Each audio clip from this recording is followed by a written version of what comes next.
এই সংসারে সবাই বলেন আমি অর্জুনের মতো হয়ে উঠতে চাই। সবাই চায় যে তারাও যেন অর্জুনের মতো গান্ডীব লাভ করে। তারাও চায় যে তাদেরকেও মহাদেব এসে পশুপতি অস্ত্র দান করবেন।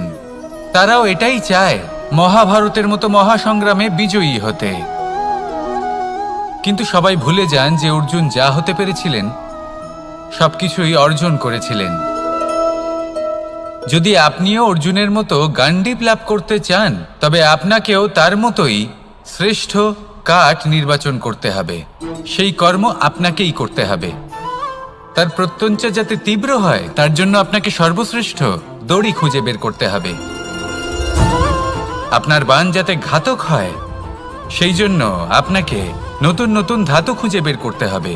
সেই শিক্ষা আপনাকে লাভ করতে হবে, তবেই আপনার ইচ্ছে পূর্ণ হবে। অর্জুন হওয়া বড়ই সরল যদি আপনি কিভাবে অর্জন করতে হয় তা জানেন। শুধুমাত্র স্বপ্ন দেখেন যারা, তারা কখনোই অর্জন করতে পারবেন না।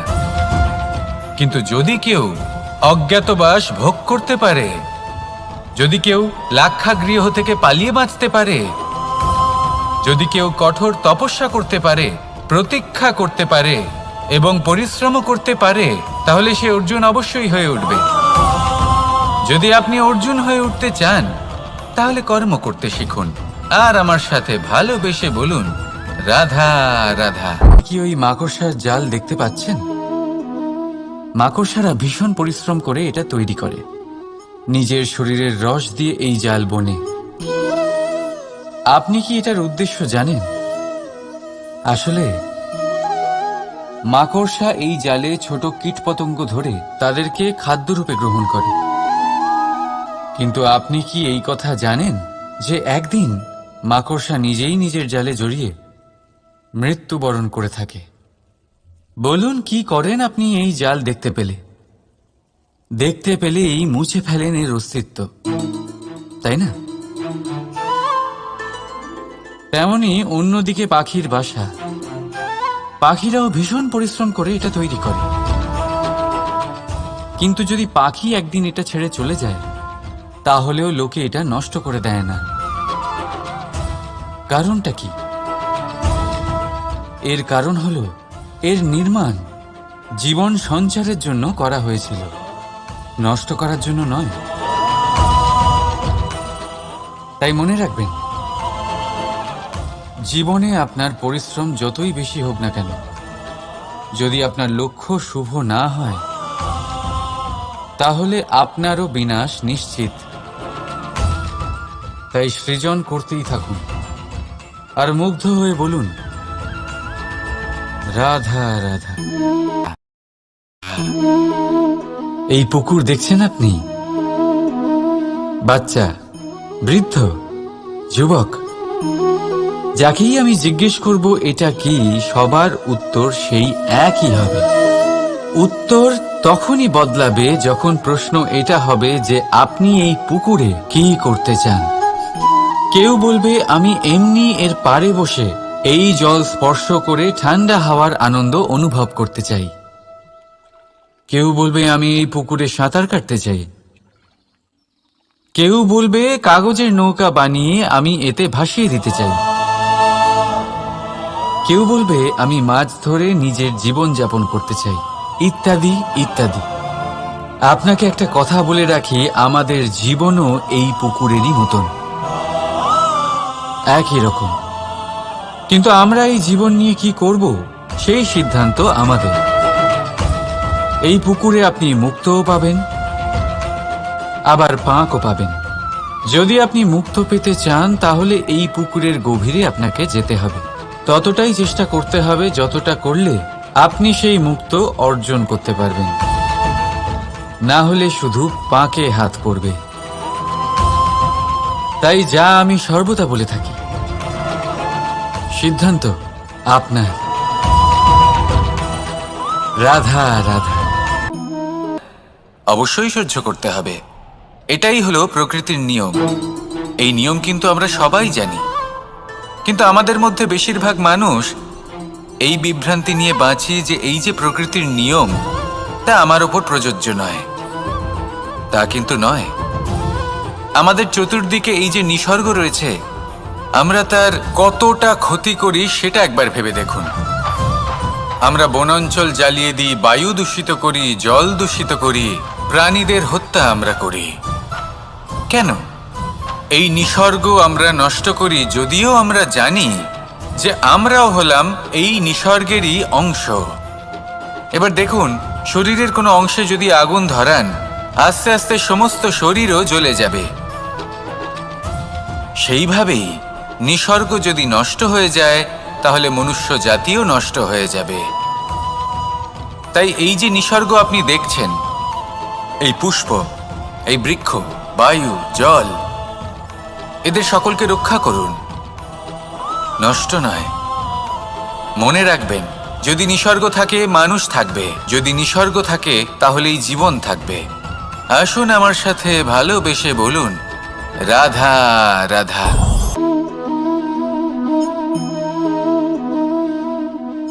আপনার কি মনে হয় আমি কি করছি? আপনি বলবেন আমি প্রদীপ জ্বালাচ্ছি, সঠিক। কিন্তু প্রশ্ন হচ্ছে যে আমি কি আপনাকে বলেছি যে একে প্রদীপ বলা হয়? না। এই প্রদীপ কি নিজেই নিজের পরিচয় আপনাকে দিয়েছে? না। তাহলে আপনি কি করে জানলেন যে একে প্রদীপ বলা হয়? উত্তর হচ্ছে প্রকাশ, যে স্বয়ং জ্বলে অন্ধকারের মধ্যে সংসারকে পথ দেখায়, সেটাই প্রদীপ। যা নিরাশার মাঝে আশার আলো প্রদর্শন করে, সেটাই প্রদীপ। অপর দিকে আছে সাপ, যাকে না দেখেও তার ফনার আওয়াজ শুনেই লোকে ভয় পেয়ে যায়। তার মানে ব্যক্তির পরিচয় তার কর্মের দ্বারা পাওয়া যায়। তাই আপনার এটা বলার প্রয়োজন নেই যে আপনার পরিচয় কি। এটা আপনার কর্মই নিশ্চিত করবে যে লোকে আপনাকে প্রদীপ ভেবে ভালোবাসবে নাকি সাপ ভেবে ভীত হয়ে থাকবে। রাধা রাধা। সময় কত বিচিত্র হয়। সময় আমাদের পক্ষে থাকলে আমরা নিজেদের রাজা মনে করে নিই, আর সেই সময় যদি বিপক্ষে চলে যায় তাহলে নিঃস্ব হতে সময় লাগে না। তাই মানুষের একটা অভ্যেস আছে, খারাপ সময়ের জন্য কিছু সঞ্চয় করা। আত্মীয়, বন্ধু খারাপ সময় পাশ থেকে সরে যায়। যশ, মান প্রতিকূল সময় চিরস্থায়ী হয় না। তাই মানুষ মনে করে অর্থ সঞ্চয় করাই শ্রেয়। অর্থের কোনো হৃদয় নেই যা সময়ের সাথে পরিবর্তিত হবে। সংসার বলে সর্বদা অর্থ সঞ্চয় করতে থাকুন। খারাপ সময় অবশ্যই কাজে লাগবে, কিন্তু আমি বলবো শুভ কর্ম করতে থাকুন, আনন্দে থাকুন, নিজের ওপর আর ঈশ্বরের ওপরে বিশ্বাস রাখুন। খারাপ সময় কখনো আসবেই না। রাধা রাধা। জীবন থাকলে লক্ষ্য অবশ্যই থাকবে। যদি লক্ষ্য থাকে তার পথ অবশ্যই থাকবে। যদি পথ থাকে, আমরা জীবনে সফল হব না অসফল, পুরস্কারের ভাগীদার হব নাকি তিরস্কারের। মনে করুন আপনাকে একটা কাজ করতে হবে, আপনাকে পর্বত আরোহণ করতে হবে, আর সেই পথের ঢাল আপনাকে একাধিকবার ফেলে দেবে। পাথর আপনাকে একাধিকবার আহত করবে। এই অবস্থায় কি করবেন? সাধারণ মানুষ বেছে নেয় প্রতিশোধ। সেই পর্বতকে নষ্ট করে দেওয়ার চিন্তা ভাবনা করে, তার ভিতকে নড়িয়ে দেওয়ার কথা ভাবে সেই মানুষ। কিন্তু পর্বতকে তো কেউ নষ্ট করতে পারে না। তাই অসফল হওয়ার সাথে সাথে কুখ্যাতিরও ভাগীদার হয়ে যায় সে। দ্বিতীয় পথ হল পরিবর্তন। যদি আপনি সেই পর্বত ভাঙার পরিবর্তে তাতে সোপান তৈরি করেন, তাহলে আপনিও সেই পর্বতে উঠতে পারবেন, অন্য কেউও তাতে উঠতে পারবে, আগামী প্রজন্মও তাতে উঠতে পারবে, আর সেই আগামী প্রজন্ম সর্বদা আপনার সুনাম করবে। তাই জীবনে প্রতিশোধ নয়, পরিবর্তন বাছুন, বদলা নয়, বদল বেছে নিন। আপনার বাধা আপনার বন্ধু হয়ে যাবে। রাধা রাধা। সমস্ত মানুষের জীবন কিছুটা সমান হয়। মানুষ জন্মগ্রহণ করে, তারপর চলতে শেখে, জীবনে এগিয়ে চলে, বার্ধক্য লাভ করে, তারপর সমাপ্ত হয়ে যায়। কিন্তু সেই ব্যক্তিরা কারা যারা প্রকৃত অর্থে মনুষ্য জীবন যাপন করেন? এনারা হলেন সেই ব্যক্তি যারা পড়ে গেলেও আবার উঠে দাঁড়ানোর চেষ্টা করেন, নিজের ভেঙে পড়া অস্তিত্বকে আগলে নিয়ে আবার একটা আকার দেওয়ার চেষ্টা করেন, ভগ্ন আশাকে আবার একটা নতুন দিশা দেন। অসফল হওয়ার পরেও থামেন না, আবার এগোতে থাকেন। অসফল হওয়ার পরে যদি আপনি থেমে যান তাহলে সাফল্য আপনার সামনে অপেক্ষা করে, কিন্তু আপনি তা দেখতে পান না। তাই জীবনের সংঘর্ষে অংশগ্রহণ করতে শিখুন, জীবনের সংঘর্ষ থেকে পালাবেন না। আসুন আমার সাথে ভালোবেসে বলুন, রাধা রাধা। একবার একটা শেয়াল বনে বিচরণ করছিল। ও একটা ছোট্ট শাবক দেখতে পেল। ও ভাবলো, আজ একেই আমি খাবার হিসেবে গ্রহণ করব। আশেপাশে দেখলো কেউ দেখছে না, তো কেউ ছিল না, আর সেই শাবকের ওপর আক্রমণ করল, যা হলো একটা ঘোর অপরাধ। বনের নিয়ম অনুসারে আপনি কখনোই শাবকের ওপর আক্রমণ করতে পারেন না। তারপর এই খবরটা যখন রাজা সিংহ জানতে পারলেন, সভার আয়োজন করলেন। কিন্তু সেখানে শেয়াল বলল, আমি তো এরকম কিছু করিনি। কিন্তু যদি আপনি এরকম বলেন, কোনো প্রমাণ দিন, এর কোনো সাক্ষী আছে? তখন রাজা সিংহ পেঁচাকে ডেকে পাঠালেন, যে সেই মুহূর্তে বৃক্ষের শাখার ওপর বসেছিল। সে সব কিছু দেখেছিল। পেঁচা সব সত্যি কথা বলল, আর শেয়ালকে মৃত্যুদণ্ড দেয়া হলো। এবার এই কাহিনী আমি আপনাকে কেন শোনালাম? কারণ মানুষও কখনো কখনো এরকম কর্ম করেন যা শিয়াল করেছে। এটা ভাবেন কেউ দেখছে না, যখন আমি অনুচিত কর্ম করতেই পারি। কিন্তু না, আপনি যাই করুন না কেন, কেউ না কেউ অবশ্যই তা দেখছে। কোনো ব্যক্তি না হলেও কোনো প্রাণী, না হলে কোনো যক্ষ বা দেব বা প্রেত। যদি এনারা কেউ না দেখেন, তাহলে ধরিত্রী মাতা দেখেন, যেখানে দাঁড়িয়ে আপনি সেই কর্ম করছেন, তাই না?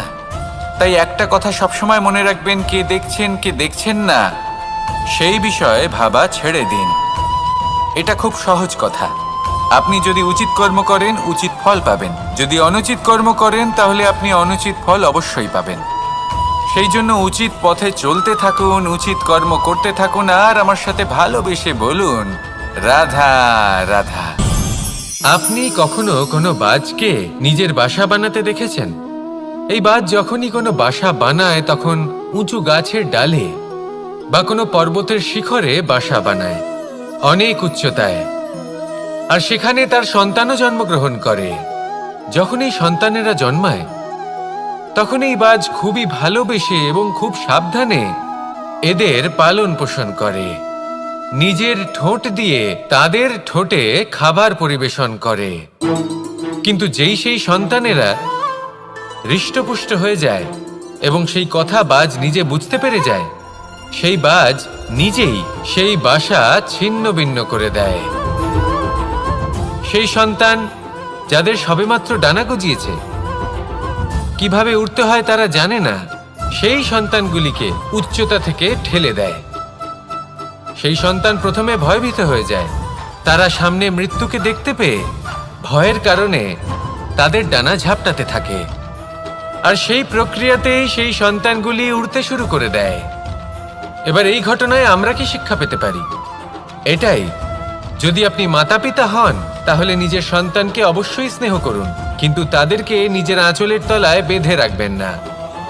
যদি আপনি চান আপনার সন্তান জীবনে উন্নতি করুক, তাহলে নিজের মুঠো থেকে তাদের স্বতন্ত্র করে দিন। এই সংসারে সংঘর্ষ করতে দিন। সেই সন্তান নিজেই বুঝতে পারবে যে জন্মের সময় পাওয়া ডানা কি করে ব্যবহার করতে হয়।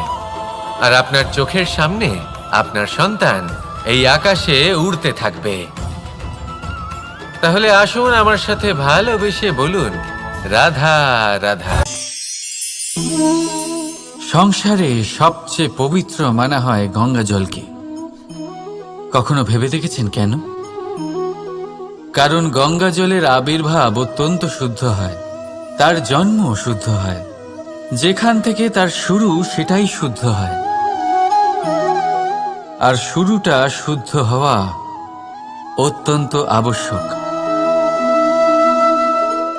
আমাদের জীবনে সবই শুরু হয় আমাদের ভাবনা থেকে। নিজের ভাবনাকে শুদ্ধ রাখুন, কারণ এই ভাবনা থেকেই আবির্ভাব হয় শব্দের। আপনার শব্দ শুদ্ধ রাখুন, কারণ এই শব্দ দ্বারাই আপনার কাজ সম্পন্ন হয়। আপনার কাজ শুদ্ধ রাখুন, কারণ এই কাজ দ্বারাই তৈরি হবে আপনার স্বভাব। স্বভাব থেকেই তৈরি হয় আপনার অভ্যাস, আর অভ্যাস থেকে তৈরি হয় আপনার চরিত্র।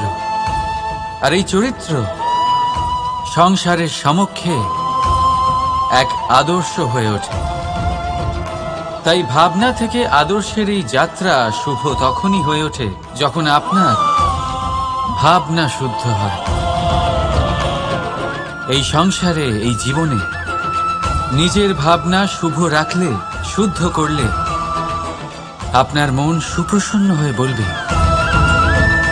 রাধা রাধা। মানুষ জন্মগ্রহণ করে, তার সাথে ভয়েরও জন্ম হয়। ছোটবেলা থেকেই আমাদের মনে কোনো না কোনো প্রকারের ভয় থেকেই যায়। কেউ এই বিষয়ে ভয় পায় যে তার কোনো বস্তু তার থেকে দূরে চলে যাবে। কেউ এই বিষয়ে ভয় পায় যে আমি নিজেকে হারিয়ে ফেলব। কেউ এই ভেবে ভয় পায় যে আমার প্রিয়জনেরা তারা যেন আমার থেকে দূরে না চলে যায়। কেউ এই ভেবে ভয় পায় যে আমরা যেন পথ না হারিয়ে ফেলি, আদি ইত্যাদি। কিন্তু সত্যি কথা বলতে, ভেবে দেখুন এই ভয় বাস্তবে কি? শুধুই একটা মনস্থিতি, আর কিছুই নয়। যা কিছু আপনি জীবনে পেয়েছেন তা একদিন আপনাকে হারাতে হবে। এই জীবন হলো আপনারই, কিন্তু তাও একদিন সমাপ্ত হবে। তাই ভয় পেয়ে কি লাভ? এই ভয় শুধু আপনাকে জীবনযাপন করা থেকে বাধা দিচ্ছে, আর কিচ্ছু নয়। পথ হারিয়ে ফেললেই বুঝতে পারবেন যে নতুন পথ কিভাবে বানাতে হয়। কিছু মানুষকে জীবন থেকে হারালে তবেই আপনি বুঝবেন যে আপনার আপনজনকে। এই ভয়ের কারণে ভীত হয়ে থাকবেন না।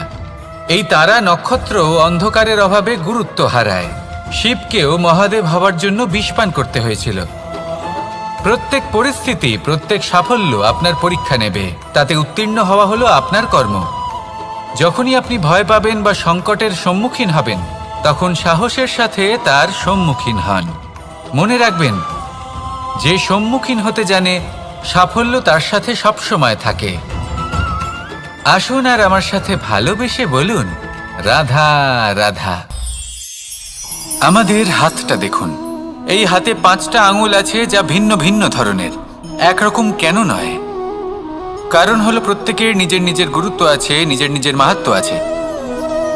এরা ভিন্ন, তাই একত্রিত হয়ে মুষ্টিবদ্ধ করা সম্ভব, যার দ্বারা আমরা আত্মরক্ষাও করতে পারি, আবার আক্রমণও করতে পারি। যদি 5টি আঙুল সমান হতো তাহলে মুষ্টিবদ্ধ হতে পারত না, নিজেদের মধ্যে বিভ্রান্তির সৃষ্টি করত। এবার এরকমই কিছু আমাদের সংসারেও হয়। আমাদের দেশ, যেখানে একটি ভূমির ওপর ভিন্ন ভিন্ন ধর্মের মানুষ বাস করেন, ভিন্ন ভিন্ন জাতি, ভিন্ন ধর্ম, ভিন্ন ভাষা।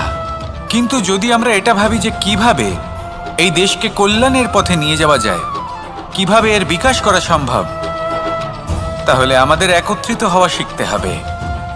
যেইভাবে 5টা আঙুল একত্রিত হয়, মুষ্টিবদ্ধ হয়, সেইভাবেই আপনার যে ভাষাই হোক, যে ধর্মই হোক, যে জাতি হোক না কেন, ঠিক আছে, আবশ্যক হলো আপনার নিজের কর্মভূমির সাথে, আপনার ধরিত্রীর সাথে যুক্ত থাকা, সাথে থাকা। তবেই দেশের উন্নয়ন সম্ভব, তবেই এই দেশ স্বতন্ত্র থাকবে, সফল হবে, আর এই মন প্রসন্ন হয়ে বলবে রাধা রাধা। সংসারে আমাদের জীবনে যখন কোনো সুখ বা দুঃখ আসে, তার জন্য আমরা কাউকে না কাউকে অবশ্যই দায়ী করে থাকি, তাই না? এই ব্যক্তি আমাদের সাথে এরকম কাজ করেছেন, তাই আমার সাথে এমন হলো। ওই ব্যক্তি যদি এমনটা না করতেন তাহলে আজ আমি ওই স্থানে পৌঁছতে পারতাম। সবই আপনার দৃষ্টিভঙ্গির ওপর নির্ভরশীল, আর যদি আপনার দৃষ্টিভঙ্গি এমন হয় তাহলে তা অনুচিত। সত্যি কথা বলতে এই সংসারে ভিন্ন ভিন্ন ধরনের মানুষ আছে। এটা আপনার ওপর নির্ভর করছে কিভাবে তাদের স্বাগত জানাবেন। একবার ভাবুন, আমি আমার দুটো হাত সামনে নিয়ে এলাম, দুটো মুঠো খুলে দিলাম। দুই প্রকারের মানুষ আসবেন, কিছু না কিছু দিয়ে যাবেন। এই মুঠো যদি আমি বন্ধ করে দিই তাহলে না কেউ আমাকে কিছু দিতে পারবে, না আমার কিছু যাবে আসবে। নিশ্চয়ই বুঝতে পারছেন এই দুই ধরনের ব্যক্তি কারা এবং তারা কি দিয়ে যান। আমি যদি নিজের মুঠো খুলে দিই তাহলে কিছু ভালো মানুষ আসবেন, আমাকে আনন্দ, সন্তুষ্টি, জ্ঞান প্রদান করে যাবেন, ভালো অভিজ্ঞতা দিয়ে যাবেন। কোনো খারাপ ব্যক্তি যদি আসেন তাহলে তিনিও খারাপ অভিজ্ঞতা দেবেন, যার থেকে আমি শিক্ষা লাভ করব। এই সব কিছু আমি লাভ করতে পারি। মুঠো যদি বন্ধ করে রাখি তাহলে আমি কিছুই পাবো না। দেখুন, এই সংসারে প্রত্যেকের জীবনে এইরকম। প্রত্যেকের জীবনে সবকিছুই আছে, ভালো খারাপ দুই মানুষই আছে, ভালো অভিজ্ঞতা আছে, খারাপ অভিজ্ঞতা আছে। নির্ভর করছে আপনার উপর যে আপনি কি করবেন, এনাদের স্বাগত কিভাবে জানাবেন, কার থেকে কি বুঝবেন, কি শিখতে পারবেন, আর কোন দৃষ্টিভঙ্গি নিয়ে অগ্রসর হবেন। এটাই নির্ধারণ করবে যে আপনার জীবন কেমন হবে। আসুন আমার সাথে ভালোবেসে বলুন, রাধা রাধা। জীবনে যখন কোনো ব্যক্তি নিজের লক্ষ্য প্রাপ্তির জন্য নিরন্তর পরিশ্রম করতে থাকেন, চেষ্টা করতে থাকেন, তখন তিনি কষ্ট অনুভব করেন। কখনো শারীরিক কষ্ট, কখনো মানসিক কষ্ট। এবার উনি এটা ভাবতে থাকেন যে আমি কি উচিত করছি নাকি অনুচিত করছি। কারণ অন্যদিকে এমন একজন ব্যক্তিও আছেন যিনি একদমই পরিশ্রম, চেষ্টা করছেন না। তিনি মদিরা পান করেন, বিলাসিতায় জীবন কাটান, অলস প্রকৃতির হয়ে ওঠেন, নিদ্রাতে বিলীন হয়ে থাকেন আর ভাবেন যে তিনি সুখ লাভ করছেন। কিন্তু এরকম কেন হয়? কারণ যখন আমরা সৎ পথে থাকি, উচিত পথে চলি, লক্ষ্য প্রাপ্ত করার জন্য চেষ্টা করতে থাকি, তখন আমাদের ভেতরে থাকা নেতিবাচক শক্তি এবং পাপ এই দেহকে ত্যাগ করে দেয়। আর এই অনুভূতিটাই আমাদের দুঃখের অনুভূতি দেয়, কষ্ট দেয়। এবার সেখানে যদি আমরা কুপথে চলি, অনুচিত পথে চলতে থাকি, তাহলে আমাদের ভেতরে থাকা পুণ্য এবং ধনাত্মক শক্তি আমাদের দেহ ত্যাগ করে দেয়। আর এই অনুভূতির কারণেই আমরা সুখ অনুভব করি। কিন্তু কখনো ভাববেন যে এই সুখ বেশি সময় পর্যন্ত থাকে না। সেই জন্য সবসময় মনে রাখবেন, যদি আপনি জানেন যে এটাই আপনার লক্ষ্য, এটাই উচিত পথ, শুভ পথ, তাতে নিরন্তরভাবে এগিয়ে যেতে চেষ্টা করতে থাকুন। এই কষ্ট আপনাকে সুখের পরাকাষ্ঠায় কখন পৌঁছে দেবে তা আপনি জানতেই পারবেন না। আসুন আমার সাথে ভালোবেসে বলুন, রাধা রাধা। প্রত্যেক মানুষ নিজের জীবনে হীরক তথা হিরে এবং দর্পণ এই দুই দেখেছেন। এই দুই হলো সাদা এবং এরা দুজনেই আলোর প্রতিফলন ঘটায় এবং এরা দুজনেই উজ্জ্বল হয়ে ওঠে। আপনি হয়তো মনে মনে ভাবছেন যে এটা কি ধরনের তুলনা করছি। একটা হিরে তো রত্ন, তার মূল্য দর্পণের থেকে অনেক গুণ বেশি। কিন্তু হিরে থাকাতে দর্পণের মূল্য কিন্তু কোনো অংশে কমে যায় না, তাই না? মানুষ যখন হিরে নিজের হাতে নেয় তখন সবার আগে কি খোঁজে? দর্পণ, যাতে তার মধ্যে দিয়ে দেখে সে বুঝতে পারে যে সেই হিরে আদৌ তার শোভাবর্ধন করছে কিনা, তাকে ভালো দেখাচ্ছে কিনা, প্রসাধনের জন্য সেটা ব্যবহার করা ঠিক হবে কিনা। অর্থাৎ হীরের উপস্থিতিতে দর্পণের গুরুত্ব কম হলো না, দর্পণের কারণে হীরের মূল্য বোঝা গেল। আমাদের জীবনেও ঠিক এরকমই ঘটে। আপনারা যদি সংসারে নিজের আশেপাশে দেখেন, এমন অনেক মানুষ দেখতে পাবেন যারা নিজেদের ক্ষেত্রে মহান স্থানে পৌঁছেছেন, নিপুণ এবং শ্রেষ্ঠ হয়েছেন। আর তাদের মধ্যে আপনার নিজের মনে হয় যেন আপনি হলেন দর্পণ। নিজেকে ছোট মনে করবেন না। আপনার মূল্য কম হচ্ছে না, আপনার নিজস্ব মূল্য আছে আর যদি আপনার অস্তিত্ব না থাকে তাহলে ওনাদের অস্তিত্বের মূল্য সংসার বুঝতেই পারবে না। জীবনে সবসময় চেষ্টা করবেন যাতে আপনি আরো বেশি শ্রেষ্ঠ হয়ে উঠতে পারেন। আপনি নিজে যে স্থানে আছেন সেটাকে ছোট মনে করবেন না, তারও নিজস্ব একটা মূল্য আছে। যদি আপনি হিরে হয়ে থাকেন তাহলে অহংকার করবেন না, যদি আপনি দর্পণ হয়ে থাকেন তাহলে নিজেকে ছোট মনে করবেন না। আসুন আর আমার সাথে ভালোবেসে বলুন, রাধা রাধা। মানুষ জন্মগ্রহণ করে, তার সাথে ভয়েরও জন্ম হয়। ছোটবেলা থেকেই আমাদের মনে কোনো না কোনো প্রকারের ভয় থেকেই যায়। কেউ এই বিষয়ে ভয় পায় যে তার কোনো বস্তু তার থেকে দূরে চলে যাবে, কেউ এই বিষয়ে ভয় পায় যে আমি নিজেকে হারিয়ে ফেলব, কেউ এই ভেবে ভয় পায় যে আমার প্রিয়জনেরা তারা যেন আমার থেকে দূরে না চলে যায়, কেউ এই ভেবে ভয় পায় যে আমরা যেন পথ না হারিয়ে ফেলি, আদি ইত্যাদি। কিন্তু সত্যি কথা বলতে ভেবে দেখুন, এই ভয় বাস্তবে কি? শুধুই একটা মনস্থিতি, আর কিছুই নয়। যা কিছু আপনি জীবনে পেয়েছেন তা একদিন আপনাকে হারাতে হবে। এই জীবন হলো আপনারই, কিন্তু তাও একদিন সমাপ্ত হবে। তাই ভয় পেয়ে কি লাভ? এই ভয় শুধু আপনাকে জীবন যাপন করা থেকে বাধা দিচ্ছে, আর কিচ্ছু নয়। পথ হারিয়ে ফেললেই বুঝতে পারবেন যে নতুন পথ কিভাবে বানাতে হয়। কিছু মানুষকে জীবন থেকে হারালে তবেই আপনি বুঝবেন যে আপনার আপনজনকে। এই ভয়ের কারণে ভীত হয়ে থাকবেন না। এই তারা নক্ষত্র অন্ধকারের অভাবে গুরুত্ব হারায়। শিবকেও মহাদেব হওয়ার জন্য বিষপান করতে হয়েছিল। প্রত্যেক পরিস্থিতি, প্রত্যেক সাফল্য আপনার পরীক্ষা নেবে, তাতে উত্তীর্ণ হওয়া হলো আপনার কর্ম। যখনই আপনি ভয় পাবেন বা সংকটের সম্মুখীন হবেন, তখন সাহসের সাথে তার সম্মুখীন হন। মনে রাখবেন, যে সম্মুখীন হতে জানে সাফল্য তার সাথে সবসময় থাকে। আসুন আর আমার সাথে ভালোবেসে বলুন, রাধা রাধা। এই সংসারে সব থেকে বেশি কোমল বস্তু হলো রেশম। এই রেশম এতটাই কোমল হয় যে এর পুরো একটা থান শুধুমাত্র একটা হাতে ধরা সম্ভব। কখনো ভেবে দেখেছেন এই রেশম কিভাবে হয়? একটি কীট তার লালার দ্বারা উৎপন্ন হয়। এই কীট সেই রেশমকে পাক দিতে থাকে, পাক দিতেই থাকে, আর আস্তে আস্তে তার মধ্যেই জড়িয়ে পড়ে।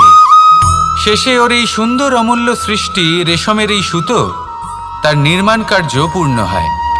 কিন্তু তাতেই ও নিজে বন্দী হয়ে যায়। নিজেরই মায়াজালের এই বন্দী গৃহে নিজেই ফেঁসে যায়। এবার এই সুতোকে ব্যবহারযোগ্য করে তোলার জন্য এই কীটগুলিকে এই কবচের সাথেই ফুটন্ত জলে ফেলে দেওয়া হয়। এই সংসারে যদি আমাদের স্বপ্ন এই সংসারের দুঃখ হরণ করার জন্য, এই সংসারে সুখ বিতরণ করার জন্য হয়, তবেই আমাদের প্রগতি সম্ভব।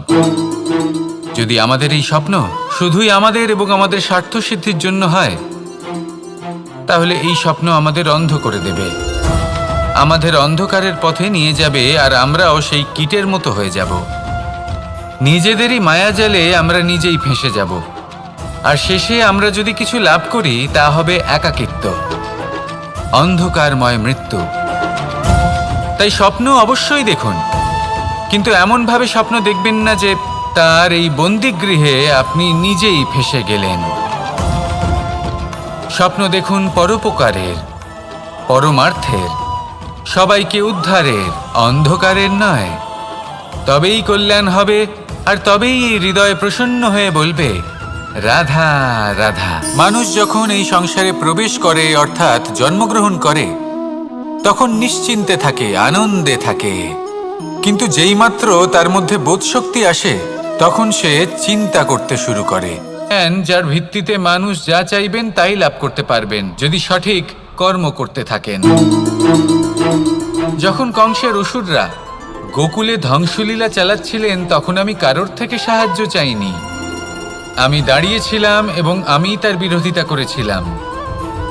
সবাই বলেন যে আমি ছোট্ট একটা আঙুলে গোবর্ধন পর্বত তুলেছিলাম, কিন্তু আমি কি ওখানে একা ছিলাম?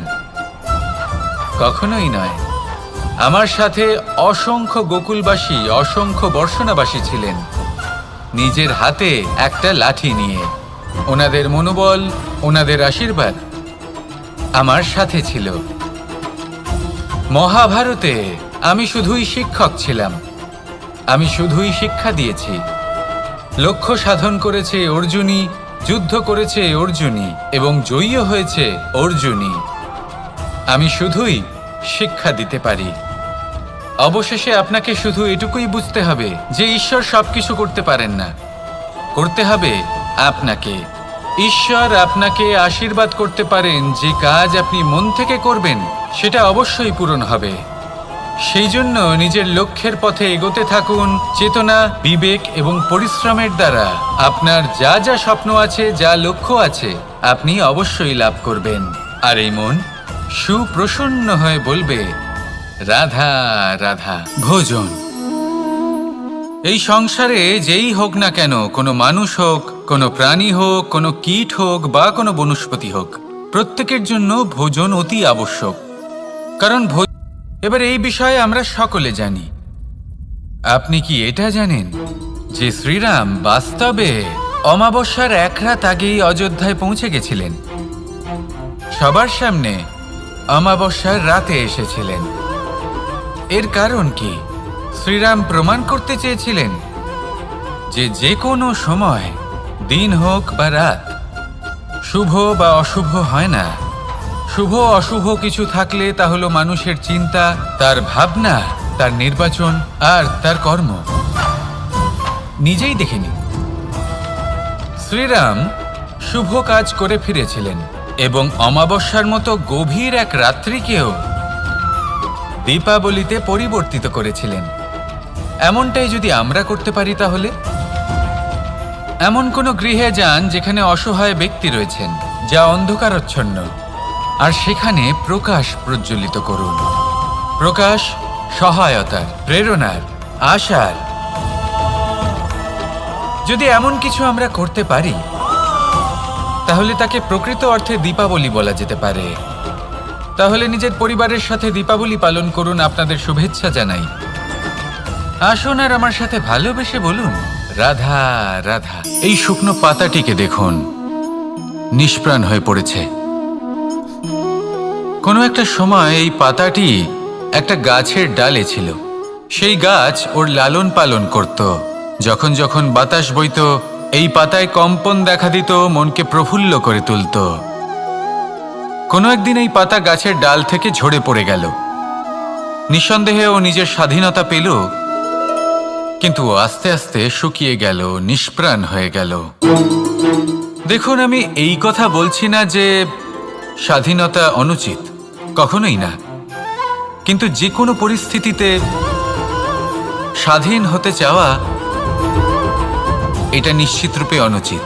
আমরা যদি আমাদের জীবনে পরিবারের গুরুত্ব ভেবে দেখি, তাহলে এই পরিবারে যতই মতভেদ থাকুক না কেন, যতই মনোমালিন্য থাকুক না কেন, যতই বিবাদ থাকুক না কেন, এই সব মিটিয়ে নেওয়া অত্যন্ত প্রয়োজনীয়। সেই সব কিছু সমাপ্ত করা অত্যন্ত প্রয়োজনীয়। কখনো এই পরিবারকে ভাঙতে দেবেন না, কখনো এই পরিবার থেকে দূরে চলে যাবেন না। এই পরিবার হলো আমাদের জীবনের একটা অমূল্য সম্পদ, অমূল্য এক আশ্রয়, যা এই সংসারে হয়তো কোথাও আপনি পাবেন না। তাই একে আগলে রাখুন। ভেবে নিন, আপনি পাতা আর আপনার পরিবার সেই গাছ। আসুন আমার সাথে ভালোবেসে বলুন, রাধা রাধা। পাখি কখন জন্ম নেয়, কখন উড়তে শেখে, কে জানে কি হবে আদি ইত্যাদি, এই সব ভাবনায় আমরা মগ্ন হয়ে যাই। কিছুটা এমনভাবে মগ্ন হই যে বর্তমানের কর্মের এই জীবনের যাত্রাপথে সেই সময়ের আনন্দ উপভোগ করতে ভুলে যাই। এবার দেখুন একটা পাখি কি করে। ওর কর্ম হলো গান গেয়ে চলা। ওই পাখি গেয়ে চলে, কেউ ওর গান শুনুক বা না শুনুক, কেউ আদৌ শুনছে কিনা সেই বিষয়টা নিয়ে সেই পাখির কিছুই যায় আসে না। সেই পাখি নিজের কর্ম করতে থাকে। হয়তো সেই জন্যই আপনি কখনো কোনো পাখিকে কাঁদতে দেখবেন না। এরকমই আপনাকে নিজেকে গড়ে তুলতে হবে। প্রথমে নিজেকে জিজ্ঞেস করুন, এই যে কর্ম আমি করতে চলেছি সেটা কি উচিত? যদি আপনার মনে হয় সেটা উচিত, তাহলে সেটা প্রমাণ করুন। এটা ভাববেন না যে এই সংসার কি ভাববে, আসুন আর আমার সাথে ভালোবেসে বলুন, রাধা রাধা। যদি আমি আমার চোখ বেঁধে কোনো একটা নির্দিষ্ট দিকে নিজের সমস্ত শক্তি প্রয়োগ করে ছুটে যাই, তাহলে কি হবে? আমি কোথাও ধাক্কা খেতে পারি, নিজের ক্ষতি করতে পারি, কোথাও পড়ে যেতে পারি, তাই না? অর্থাৎ এটা নিশ্চিত এই কাজ আমার করা উচিত নয়। কিন্তু আজকের দিনে প্রত্যেকটা মানুষ এই কাজই করছেন, তাই না? কোনো কাজ করার পূর্বে সেই কাজের বিষয়ে সম্পূর্ণ তথ্য কোথায় সংগ্রহ করছেন? শুধু এটুকু জানেন যে এই কাজটা করলে কত ধন অর্জন করবেন আর কত নাম হবে, আর ব্যাস সামনে এগিয়ে যান। এটা উচিত নয়। পূর্ণরূপে যে কোনো কাজ করার আগেই সেই কাজের বিশ্লেষণ করে নেওয়া উচিত, তা বুঝে নেওয়া উচিত, এবং সেই বিষয়ে অবশ্যই খেয়াল রাখা উচিত যে আপনার শরীর এবং আপনার মন এই কাজ করার জন্য কি প্রস্তুত রয়েছে। যদি তা না হয় তাহলে প্রথমে নিজেকে শুধরে নিন, তারপরে সেই কাজ করুন। যদি এইভাবে জীবনে সামনে এগোন, তাহলে সাফল্যের সম্ভাবনা জীবনে অনেক বেশি বেড়ে যাবে। তাহলে এটাই করুন আর আমার সাথে ভালোবেসে বলুন, রাধা রাধা। এই সংসারে সাফল্য লাভ করার জন্য জ্ঞানের প্রয়োজন হয়, পরিশ্রমের প্রয়োজন হয়, দৃঢ় নিষ্ঠার প্রয়োজন হয়, নিরন্তর চেষ্টা করা প্রয়োজনীয়। কিন্তু আরো কিছু আছে যা অত্যন্ত প্রয়োজনীয় এবং গুরুত্বপূর্ণ। তা হলো ভালো বন্ধু। তাদের থাকা অত্যন্ত প্রয়োজনীয়। যদি ভালো বন্ধু থাকে তাহলে সময় এলে তারা ঢাল হয়ে আপনাকে সুরক্ষা করবেন। সময় এলে অস্ত্রের মতো শত্রুকে সংহারও করবেন। যদি তিনি জ্ঞানী হন, তাদের মধ্যে সদ্গুণ থাকে, তাহলে এই সব গুণ আপনার মধ্যেও প্রবেশ করবে। তাহলে সাফল্যের জন্য ভালো বন্ধু পাওয়া অত্যন্ত প্রয়োজনীয়। কিন্তু শুধু বন্ধু কেন, ভালো শত্রুও থাকা প্রয়োজনীয়। এবার আপনি ভাববেন, এ আমি কি বললাম? যদি আপনার জীবনেও ভালো অর্থাৎ শক্তিশালী শত্রু থাকে, তাহলে আপনিও শক্তিশালী হতে থাকবেন। এই শত্রু আপনাকে প্রেরিত করবে আরো বেশি শক্তিশালী হয়ে ওঠার। কখনো কোনো হরিণকে দেখুন, তীব্র গতিতে দৌড়তে থাকে। কেন তীব্র গতিতে দৌড়য়? এই কারণে নয় যে কোথাও তার জন্য মধুর ঘাস অপেক্ষা করে রয়েছে, না। সে এই কারণে তীব্র গতিতে দৌড়য় কারণ সেটা না করলে তার পেছনে একটি সিংহ আছে যে ওকে নিজের ভোজন করে ফেলবে। তাই জীবনে বিপদ, সংকট, এই সবকিছুও হলো অত্যন্ত গুরুত্বপূর্ণ। তার সম্মুখীন হতে শিখুন আর আমার সাথে ভালোবেসে বলুন, রাধা রাধা রাধা।